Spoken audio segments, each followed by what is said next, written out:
Hey everyone, this is OneManZerg with the SC2GG.com weekly tournament from Europe. This is number 7, and it's AgFoxGnom, the blue Terran in the 12 o'clock position, versus Mikami, the purple Protoss in the 3 o'clock position, right side of the map. They're playing on Metalopolis right now, and so Metalopolis 4-player map, 1, 2, 3, 4 locations. Everyone's got an expansion. There's a couple gold expos in the middle. And then there's those towers too, so you want to capture those for the vision, of course. And let's see, anything happening? No, Mikami's just putting down his pylon, and then AgFoxGnom on 10. Usually heading out for a supply depot right now, but I don't think he's going to do anything cheese.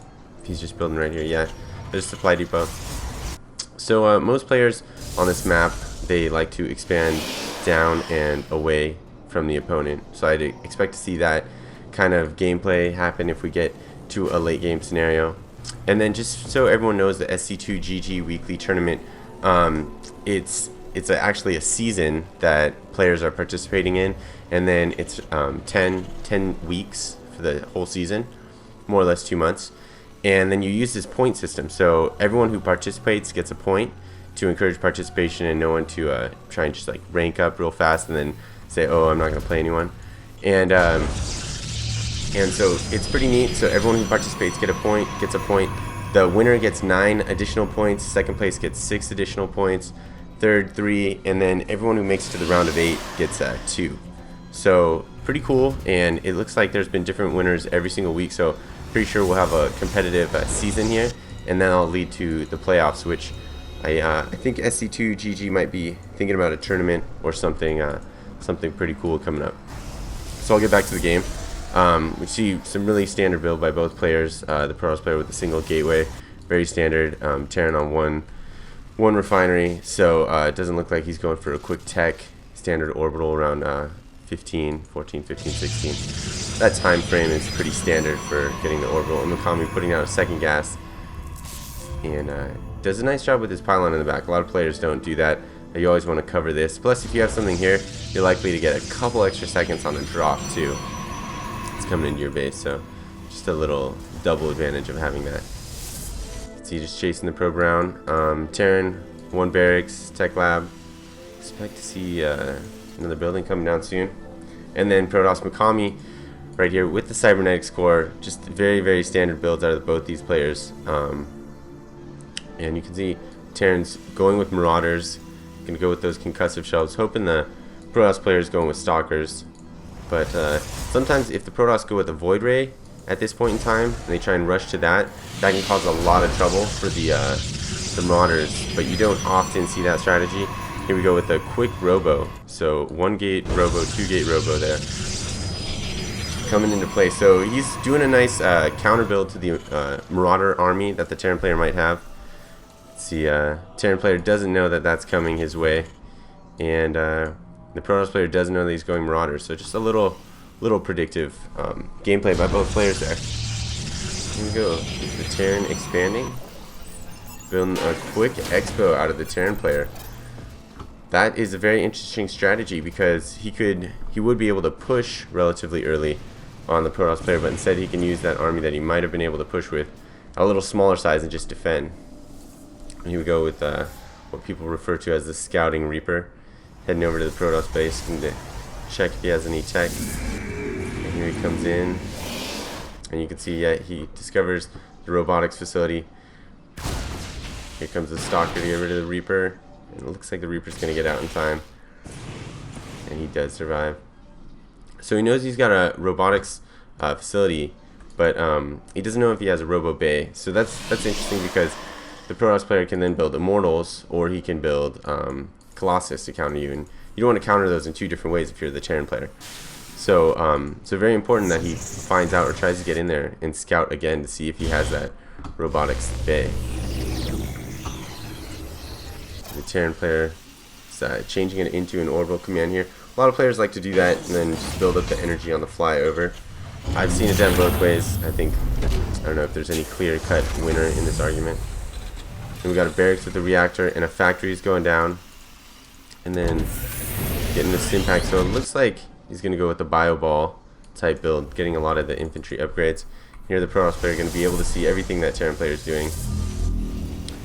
Discovers that factory, discovers the 2 more barracks, and he sees it's not much army right now, so he's probably curious because he sees the add-ons building.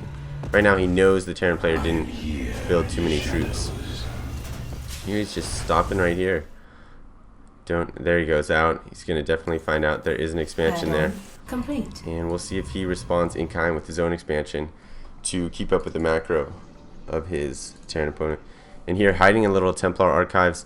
Also another good thing Mikami's doing, you want to hide that stuff in the back of your base so that your opponent is less likely to see it. And that's out of a typical scan range. The Terran's going to scan here, so put them in varying corners and they won't be able to know everything that you have.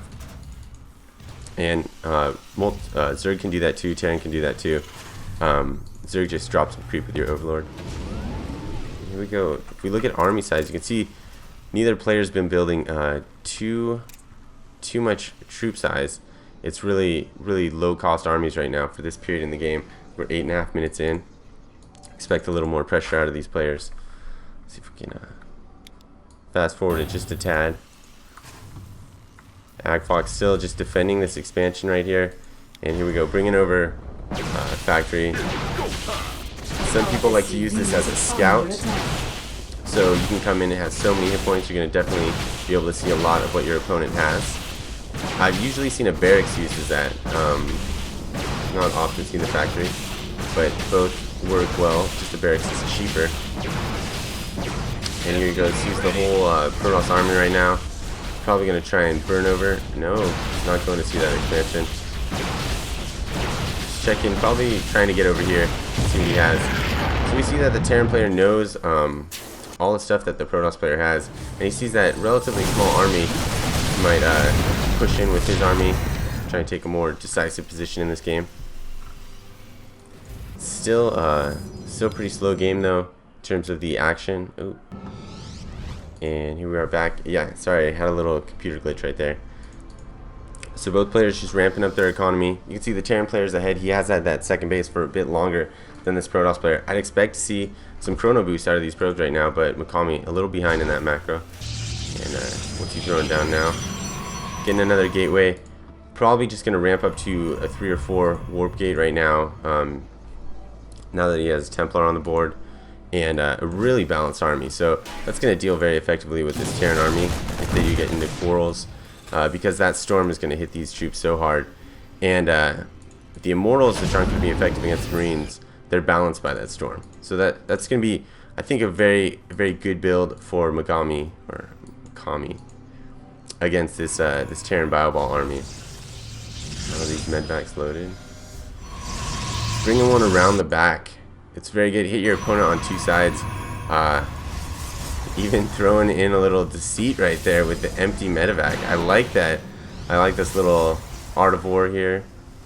Little schooling. And here the Marines come in. Oh, they face that that storm. And you can see they get damaged so quickly. That 80 damage really reaps does well against those Marines. It's so strong. That or Colossus. Here we go. Is he going to get stormed again? He's out of... Oh, he's got enough mana for that storm. He storms his own troops. But he is in a good position. There wasn't much damage done back here. Let's look at the income tab.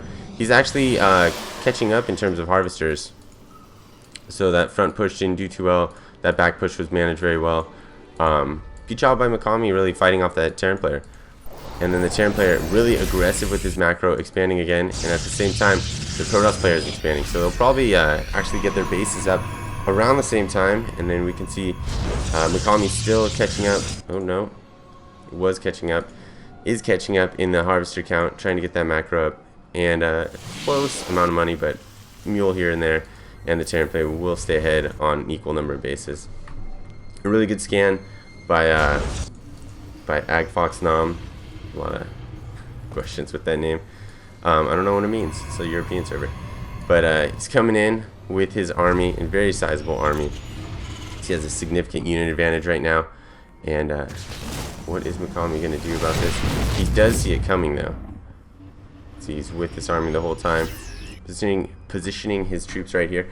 I see a lot of times players scatter their troops around in a few balls. That way you can create a larger line first in the fight, and the bigger line does more damage. So, little tactical tip right there.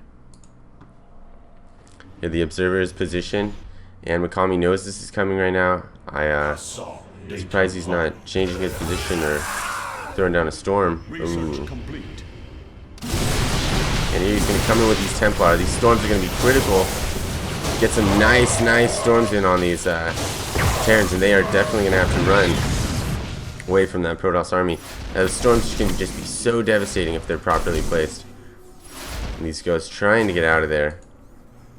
Is the observer still around? No. They might have been able to cloak. But you can see that Mikami coming in closer in unit count. I think he was down by about 30 before that fight. Now he's only down by 20. And then still just staying that 10 behind the Terran player. The Terran player is on 3. Mikami is just transferring some probes over right now. And not even that many. Then still just both players macroing up. That Terran player has that advantage. But I think he's lacking a tactical advantage when it comes to battle. With those high Templar and without really effective ghost work to EMP them pre-battle, it's hard to deal with Templar with the bio ball. The 80 damage from the storm is just so strong. It's 3 seconds and I think your troops are gone. So Mikami loading up, might be going for the drop and the attack. The dual front that he did before worked pretty decently. Got some damage in on both ends. And we can see Mikami has 8 warp gates, so he's going to be able to keep up with the production once he gets his economy up. That is an intense amount of warp gates. And only 1 robo facility. Surprised he's not trying to add Colossus to this mix, but probably just gas cramped and do what you got to do. Bringing these troops all the way in the back of his base. I wonder if AgFox is going to be able to come around the back and use that positioning disadvantage to his advantage. He just almost caught up now with that probe count. Got these bases somewhat saturated. And here AgFoxGnom goes, bringing in some troops in the back, keeping Mikami's army there, but then over here he's bringing in his army to attack this expansion. He's definitely going to be able to take this out before Mikami gets to it. Mikami just throwing up some pylons over here. He's not supply capped yet. See. But he's not in the best position, and these troops are just gonna run away scot-free after taking out that expansion. That is a big hit on Mikami. He's still on 2 bases, it's reasonable, but he doesn't want to fall back anymore in the macro. And then here comes AgFoxGnom in the back with a good drop after pulling Mikami's troops out, just playing that dance off with these ledges. You've really got to split your army into 2 at that point in the game, because you're getting beat on one front and then you're just opening up the other front. Some really good EMPs right here. The ghost pre-battle. Would have had my troops there closer though. The EMPs aren't going to be too effective, which these guys will start gaining back their shields really quickly soon. And another drop in the back, and Mikami is there in a little bit less time than the last time, but you can see here comes AgFoxGnom in the front when Mikami's army is all the way in the back. He's not splitting that army. He's probably going to lose his second. Yeah, he lost that expo. He's only on 1 base, which is low on minerals right now. He's not in a good position, even though his army size is actually larger than the Terran players. He's going to have a really strong push out to come back from this. You can see the Terran players able to continue building while Mikami has no income from this expo. And really bad position here on this ramp. The Terran player able to hold out for a long time with those medevacs, just keeping those troops alive. Mikami warping in some zealots in the back, but I don't think they'll get to the front in time. Oh, bringing in the probes even. He is desperate. And Mikami says good game after he says he messes up his play. So I think AgFox did a really good job of getting in there and applying more pressure. You could see he was trying to super macro here at the end. But all throughout the game, applied the pressure after getting that quick expansion up. So he was able to macro more and then just kept on the pressure with that macro game going and sealed the deal. Go on to game 2 of the series. This is the SC2GG.com Week 7 European Tournament. OneManZerg signing off.